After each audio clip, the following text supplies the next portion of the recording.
हजुरहरूलाई म यो सोनाली कुखुराको प्यारेन्ट्सहरू देखाउन गइरहेको छु। यहाँ हेर्नु होला।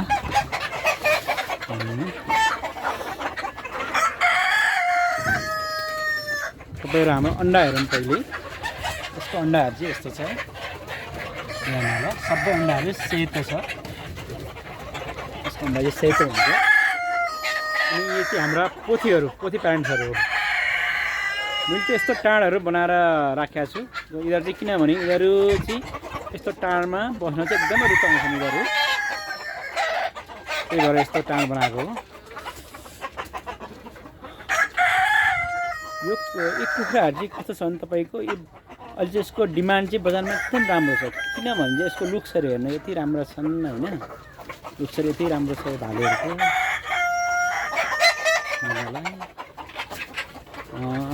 अर्को कुरा के भने यो सबभन्दा यसको विशेषता भनेको चाहिँ तपाईँको यिनीहरू चाहिँ रोगसँग लड्ने क्षमता त अरू कुखुरा भने चाहिँ एकदमै धेरै हुन्छ। यिनीहरू चाहिँ हप्पत मरिहाल्दैन। यिनीहरूको जुन अरू कुखुरा चाहिँ रोग लाग्यो भने अलिक मर्ने हुन्छ, यिनीहरू चाहिँ त्यस्तो हुँदैन। यिनीहरूले चाहिँ हामीले रोग लाग्यो भने चाहिँ यसलाई उपचार गरेपछि यिनीहरूलाई ठिक हुन्छ। र तपाईँको अर्को कुरा के छ भने यिनीहरूको अर्को विशेषता भनेको चाहिँ तपाईँको यिनीहरूको मासु पनि एकदम मिठो छ। यिनीहरूको तपाईँको लगभग 4 महिना भएपछि यिनीहरूको चाहिँ मासुको लागि रेडी हुन थाल्छ। तपाईँको अलि राम्ररी पाल्नु भएको छ भने राम्रो चाहिँ दाना पानी राम्रोले चाहिँ गर्नुभएको छ भने तपाईँको यिनीहरू चाहिँ 4 महिनामा लगभग तपाईँको वेट पनि तपाईँको 1.5 केजी माथि नै आउँछ। 2 केजीदेखि 2 केजी नै जस्तो हुन्छ।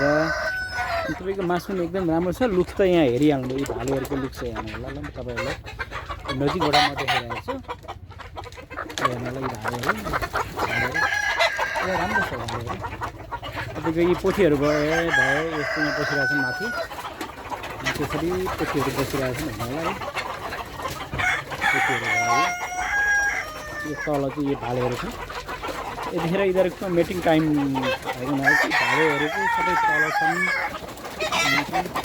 तपाईँको अर्को कुरा चाहिँ यिनीहरूको चल्लाहरू पनि बच्चाइमा एकदम एक्टिभ हुन्छ। जुन अरू कुखुराको तुलनामा चल्लाहरूको तुलनामा यिनीहरू चाहिँ एकदम एक्टिभ हुन्छ। अनि यिनीहरू चाहिँ एकदम निरोगी हुन्छन्।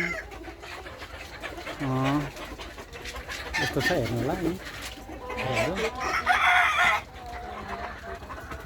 यिनीहरूले अनि तपाईँको फुल पनि अन्डा चाहिँ कस्तो हुन्छ नि यिनीहरूको 4 महिनादेखि यिनीहरूको सुरु हुन थाल्छ। लगभग 5 महिनामा यिनीहरूले लगभग अन्डा पार्न थाल्छन्। अनि यिनीहरूको अन्डा पनि तपाईँको लगभग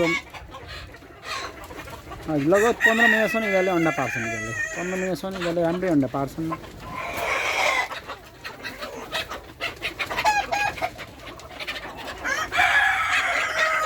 हजुरहरूलाई यी कुखुराहरूको चल्ला चाहिएमा चाहिँ हाम्रो प्रत्येक मङ्गलबार चाहिँ हामी चल्ला निकाल्छौँ। हजुरहरूलाई चाहिएमा चाहिँ हामीले सम्पर्क गर्नु होला। मैले सम्पर्क नम्बर पनि मैले राखेको छु। ल यहाँ हेर्नु भालेहरू कति राम्रो भालेहरू छ। यहाँ हेर्नु भालेहरू भयो। हस् त।